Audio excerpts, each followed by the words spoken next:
하나님의 말씀은 데살로니가전서 5장 16절에서 18절 말씀입니다. 데살로니가전서 5장 16절에서 18절 말씀, 신약성경 333면에 있습니다.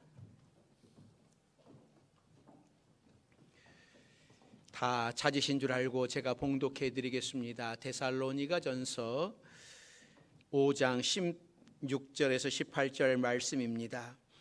항상 기뻐하라, 쉬지 말고 기도하라, 범사에 감사하라. 이것이 그리스도 예수 안에서 너희를 향하신 하나님의 뜻이니라. 아멘.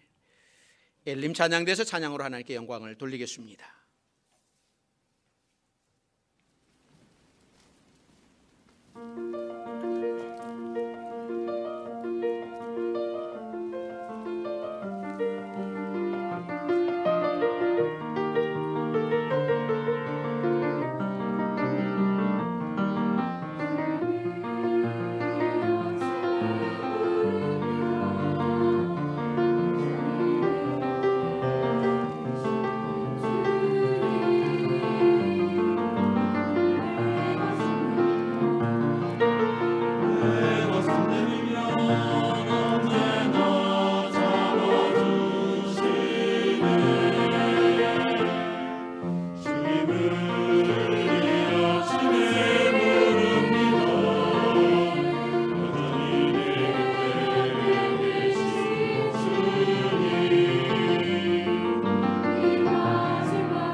아멘.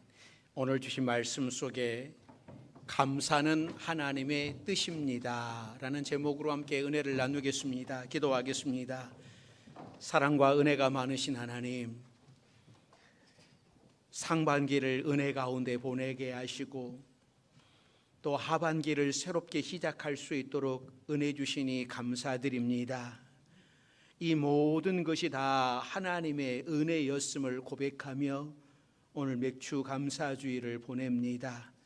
성령께서 오늘 맥주 감사주의를 통하여 우리에게 말씀하여 주시고 깨닫게 하시고 결단할 수 있는 우리 모두가 되게 하여 주시옵소서. 또 주의 말씀을 들을 때에 우리의 삶 속에 회복의 역사가, 구원의 역사가, 치유의 역사가 일어나도록 은총을 허락하여 주시옵소서. 예수님의 이름으로 기도드립니다. 아멘. 오늘도 하나님의 부르심을 받고 말씀 앞에 서신 여러분들에게 하나님의 은혜가 함께 하시기를 바랍니다. 어떤 사람이 한 달 동안에 이런 실험을 해봤다고 합니다. 한번 이 이야기를 하지 않았을까 생각이 되는데요. 어떤 한 사람이 한 동네를 정해놓고 집집마다 매일 현관에다 10,000원씩을 놓아두고 갔습니다. 첫날 동네 사람들은 너무 이상했지만 조심스럽게 그 돈을 집어넣었습니다. 두 번째 날도 마찬가지였습니다. 며칠이 지나자 온 동네에 소문이 다 퍼졌습니다. 모두가 다 감사하는 마음으로 정체불명의 그 사람 이야기로 웃음꽃을 피웠습니다. 그렇게 2주쯤 지나자 동네 사람들은 언제 돈을 주고 가나 기다려지기 시작을 했어요. 그리고 3주가 지나자 전혀 감사하는 마음이 없이 당연히 받는 걸로 생각을 합니다. 4주째가 되니까는 아주 자연스러운 일상사가 되어버렸습니다. 의식 없이 돈을 챙기게 되었습니다. 그런데 실험 기간이 끝나는 마지막 날이었습니다. 그 사람은 평소와 달리 가정마다 돈을 놔두고 가지 않고 그냥 지나갔습니다. 그러자 이상한 반응이 터져 나왔습니다. 여기저기서 동네 사람들이 불평하며 화를 내기 시작을 했습니다. 심한 경우 어떤 집주인은 아예 문을 열어놓고 나와서 항의를 합니다. 왜 오늘은 돈 안 주고 가냐고. 오늘도 주고 가야 되는 거 아니냐고. 어서 10,000원 내놓으라고. 여러분, 이 이야기를 들으면서 어떤 생각이 드십니까? 우리는 너무나 많은 것을 갖고 있는데도 당연한 듯이 감사를 잊고 삽니다. 받은 것이 너무나 많은 이 시대에 감사가 당연한 것 같은데 너무 큰 것을 받았기에 잃어버렸습니다. 전기가 나간 캄캄한 방에 촛불 하나만 있어도 감사합니다. 그러나 하나님께서는 우리에게 날마다 태양빛을 주시고 또 밤에는 달빛과 별빛을 주시는데 감사할 줄 모릅니다. 당연한 것이라고 생각을 하면서 삽니다. 그래서 맥주 감사절이라도 잃어버린 것을 감사해야 합니다. 상반기를 마치면서 감사할 일들이 얼마나 많은지 저는 우리 성도들에게 우리 한번 써보십시다. 글로 한번 써보십시다라고 이야기를 했습니다. 그런데 이번 주에 제가 어느 교회에 갔더니 그 교회는 이 맥주 감사주일 감사 제목 쓰기 프린트를 해가지고 놔뒀더라고요. 그래서 제가 그거 얼른 사진을 찍어가지고 우리 집사람에게 보내줬습니다. 여보, 우리 말로만 하지 말고 내년에는 우리 프린트물을 한번 성도들에게 주보에다 다 넣어줘가지고 한번 쓰게 합시다. 그 교회는 이 맥주 감사주일이라고 상반기 동안 지내온 모든 것들을 한번 글로 써보게 하더라고요. 반년 동안 살아온 발자취를 뒤돌아볼 수 있어서 감사하고 또 새롭게 반년을 다짐하면서 시작할 수 있어서 감사하고 참으로 감사한 날입니다. 이 세상을 참으로 지혜롭게 살아가는 사람은 어떤 사람인가? 자신이 가지고 있는 것들을 바라보면서 감사하며 기뻐하며 살아가는 사람입니다. 그래서 지혜자 솔로몬도 전도서 9장 7절에 이렇게 고백을 하고 있습니다. 자, 9장 7절 말씀 같이 봅니다. 너는 가서 기쁨으로 내 음식을 먹고 즐거운 마음으로 내 포도주를 마실지어다. 이는 하나님이 네가 하는 일들을 벌써 기쁘게 받으셨음이니라. 오늘 내게 주어진 작은 음식을 하나라도 기쁘게 즐거운 마음으로 먹고 마시라고 하는 겁니다. 그게 바로 하나님께서 우리의 삶에 베푸시는 선물이기 때문입니다. 남들처럼 산의 진미로 차려진 밥상은 아니어도 어떤 사람들처럼 한 끼에 몇만 원씩 하는 식사가 아니어도 김치 하나만 넣고 먹는다 하더라도 기쁘고 감사하는 마음으로 먹으면 그것이야말로 참된 행복이라고 하는 것이죠. 그래서 이번 주에 점심을 먹으면서 어떤 목사님이 그 이야기를 해요. 오늘 점심 너무 맛있다고. 그러면서 하는 이야기가 좋은 목사님들이랑 만나서 이렇게 교제를 하고 식사를 하니까 정말 너무 맛있다고, 너무 좋다라고 이야기를 합니다. 비싼 것을 먹느냐 안 먹느냐가 아니라 누구랑 같이 먹느냐, 이게 중요한 것이죠. 여러분도 그러지요? 꼭 비싼 음식을 먹어야만 행복합니까? 사랑하는 사람과 함께 기쁨으로 먹는 식사가 이 세상에서 제일 행복한 밥상입니다. 사랑하는 가족과 함께 둘러 앉아 오손도손 이야기하면서 먹는 밥상은요, 비록 반찬이 많지 않아도 얼마나 기쁜지 몰라요. 어제가 제 생일이었거든요. 제 생일이었는데 생일날 미역국 먹어야죠. 생일날 미역국 먹어야죠. 근데 저는 미역국을 안 먹었습니다. 우리 집사람이 저한테 그래요. 여보, 생일인데 미역국도 못 끓여줘서 정말 미안해. 그래서 여보, 괜찮아. 나는 미역국 안 먹어도 괜찮아. 당신이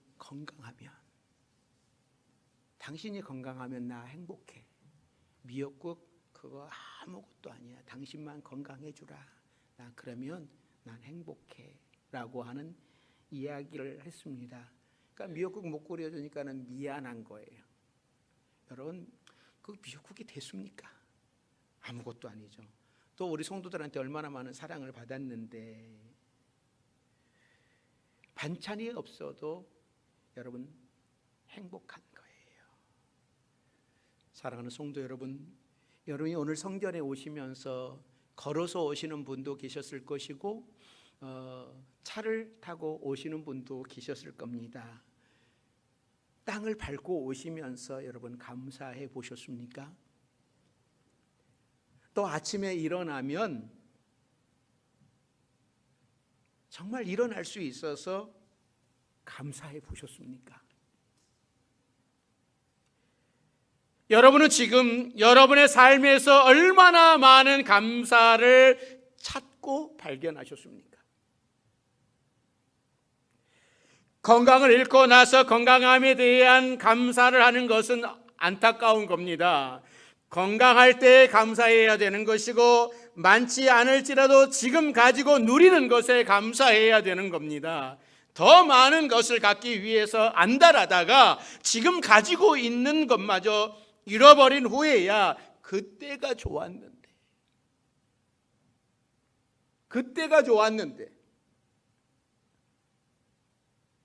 저는 종종 이런 이야기 듣습니다.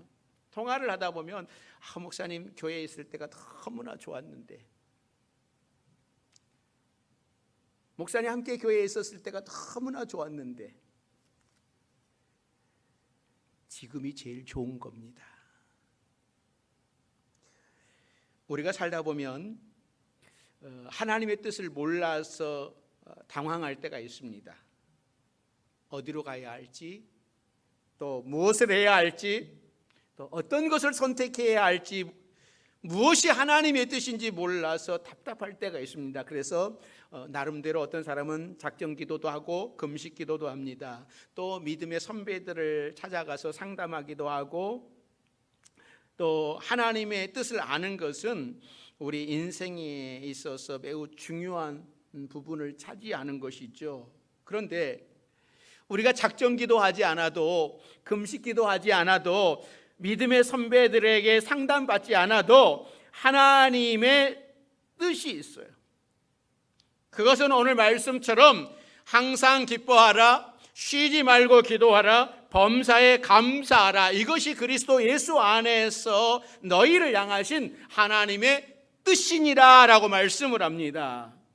여기에 보면 하나님의 뜻이 세 가지가 나와 있어요. 기뻐하는 것, 그 다음에 두 번째는 뭐죠?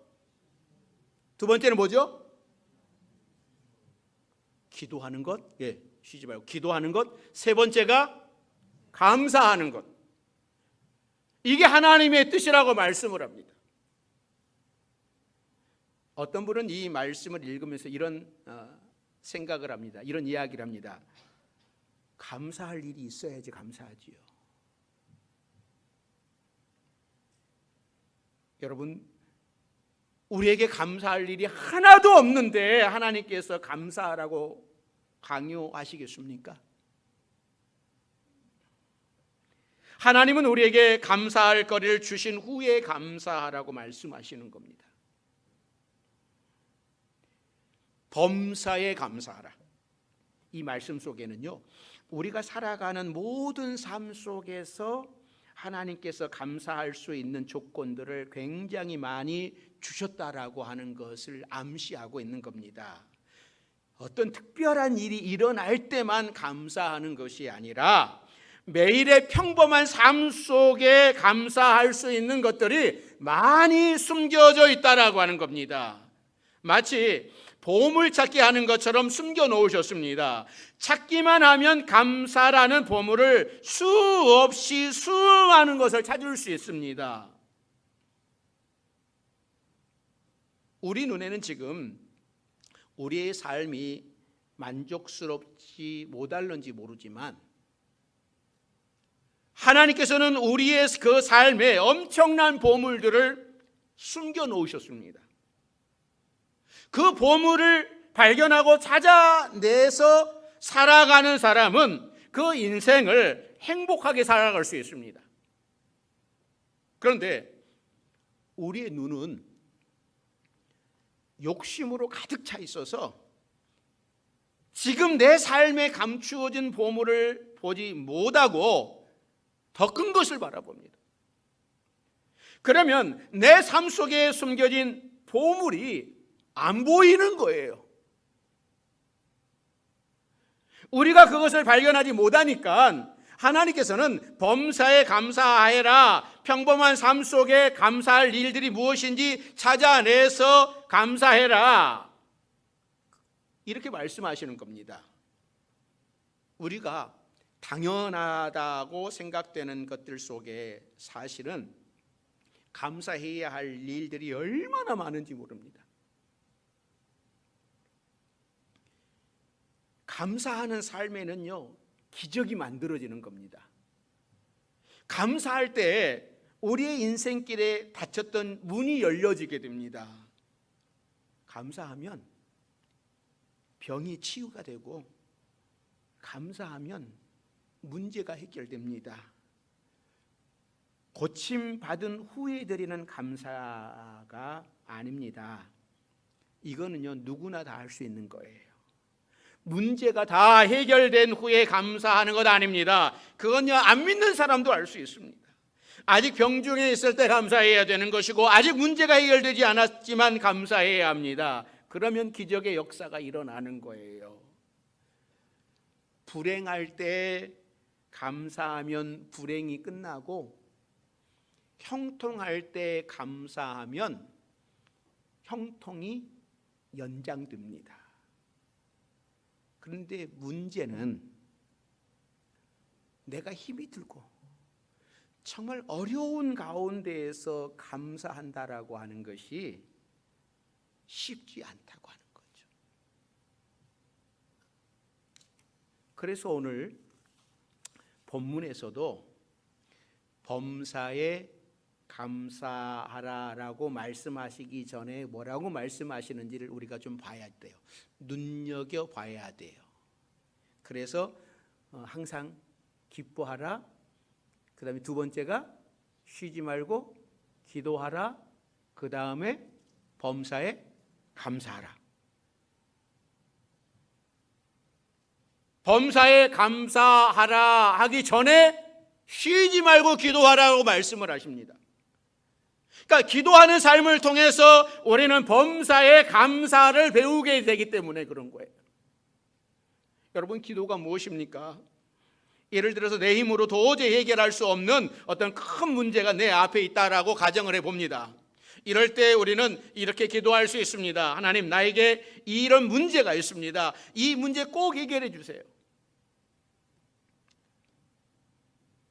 여러분, 이런 기도는요, 초보적인 기도입니다.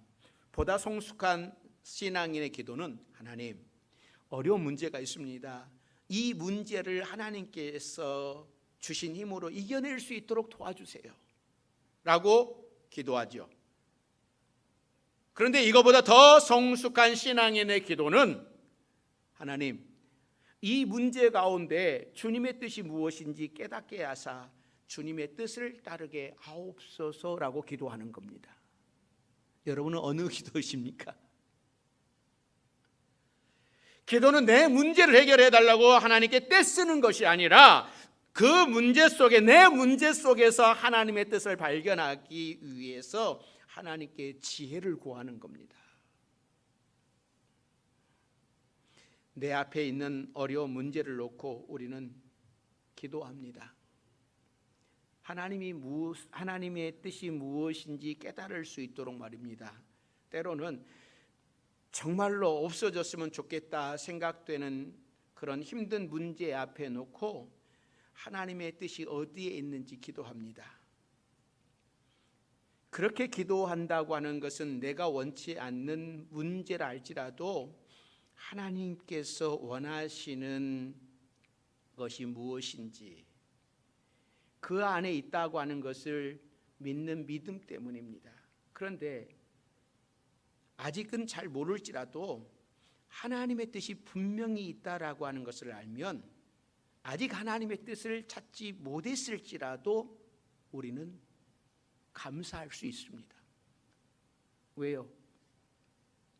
그 문제를 통해서 하나님께서 원하시는 뜻을 따르는 삶을 살 수 있기 때문입니다. 그래서 기도가 중요한 겁니다. 기도하면 평상시 가지고 있는 우리의 눈으로 보지 못했던 것들을 볼 수 있는 겁니다.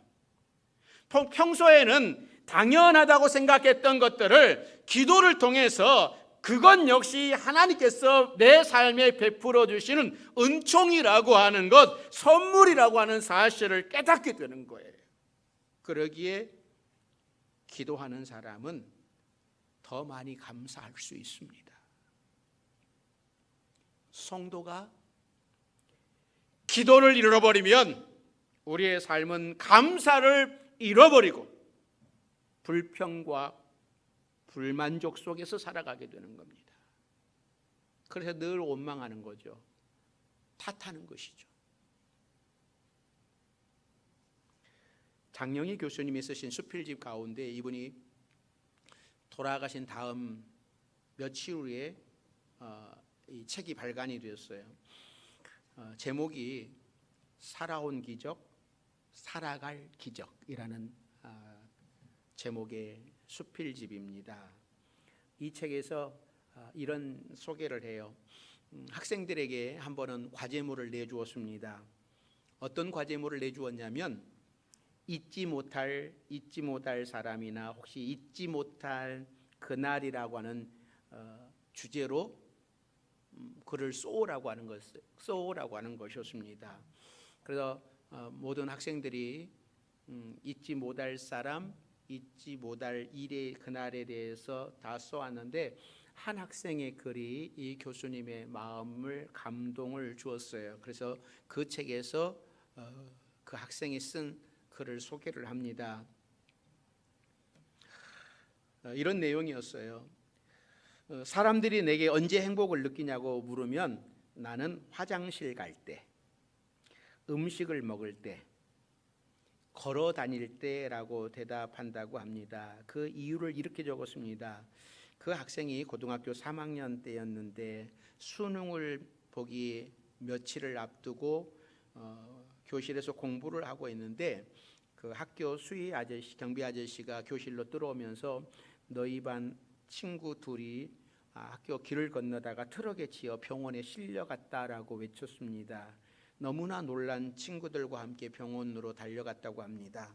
교통사고가 난 두 친구가 온몸에 피투성이가 된 채 응급실에 누워 있었고 머리를 크게 다친 친구 하나는 숨 쉬는 곳조차 힘겨웠고 생명까지 위태로웠습니다.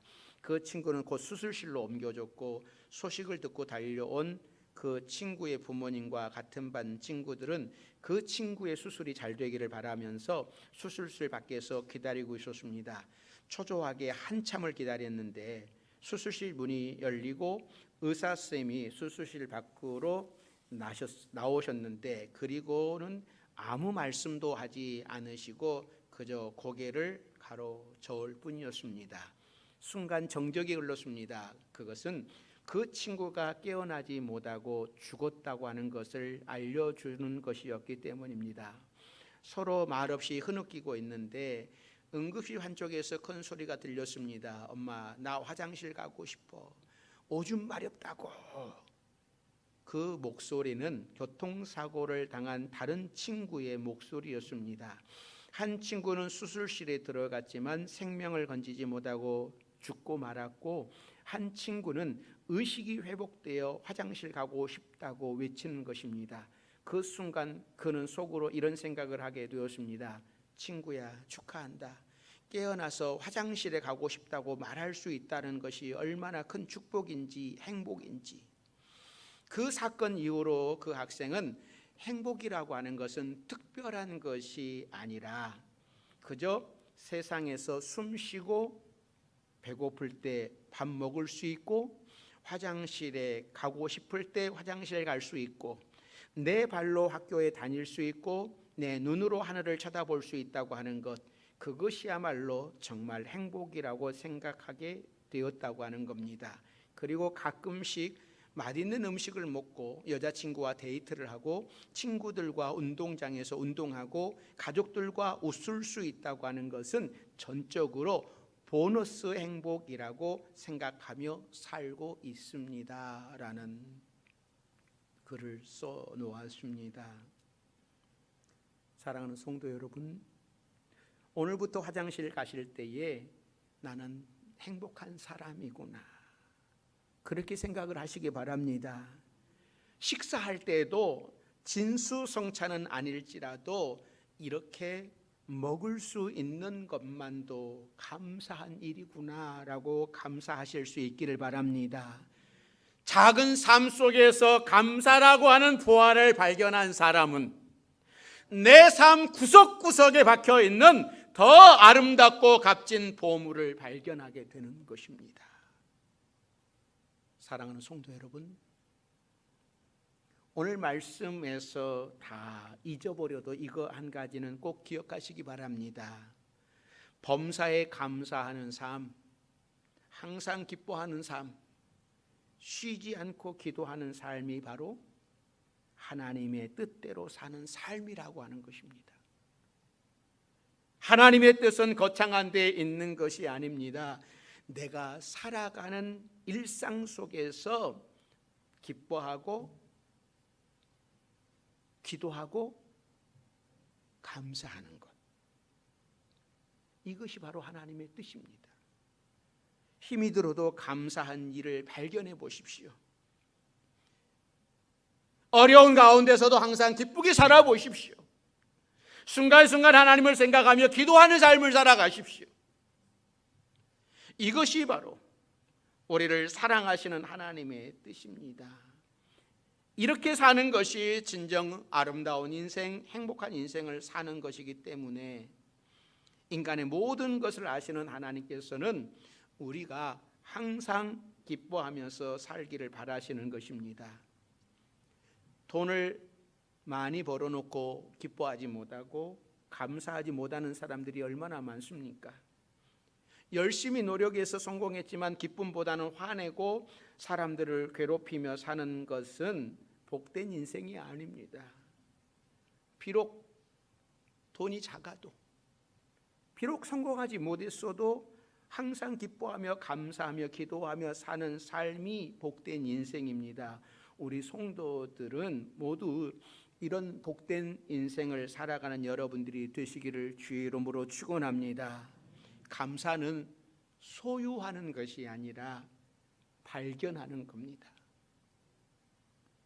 감사는 얼마나 소유하고 있느냐가 아니라 얼마나 많이 발견했느냐라고. 그래서 교회를 바라보면서 얼마나 감사할 것들을 발견했느냐, 가정에서 남편을 보면서 얼마나 감사할 것들을 발견했느냐, 아내를 보면서 얼마나 감사할 것들을 발견했느냐, 자녀들을 보면서, 부모를 보면서 얼마나 감사할 것들을 발견했느냐예요. 이거 감사할 것을 발견하지 못하고 다른 것만 보게 되면 내가 당신 만나서 이렇게 고생하고, 네가 왜 태어나가지고 나를 이렇게 고생시키고, 이런 원망을 하면서 살아가게 됩니다.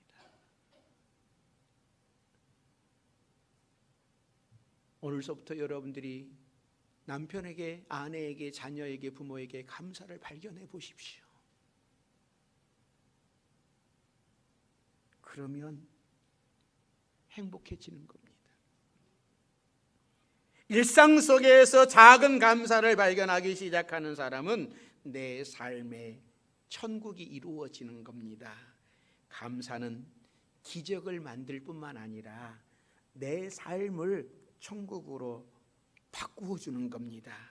그러므로 항상 감사함으로 하나님의 뜻대로 살아갈 수 있는 우리 모두가 되기를 주의 이름으로 축원합니다. 기도하겠습니다. 사랑과 은혜가 많으신 하나님, 감사는 소유하는 것이 아니라 발견하는 것인데 날마다 일상생활 삶을 통하여 하나님이 베풀어 주신 감사를 발견하게 하여 주옵소서. 또 가정에서도 남편을 통하여, 아내를 통하여, 자녀들을 통하여, 부모들을 통하여, 직장을 통하여 날마다 감사를 발견하게 하여 주시고 감사하며 살아가는 우리 모두가 되게 하여 주옵소서.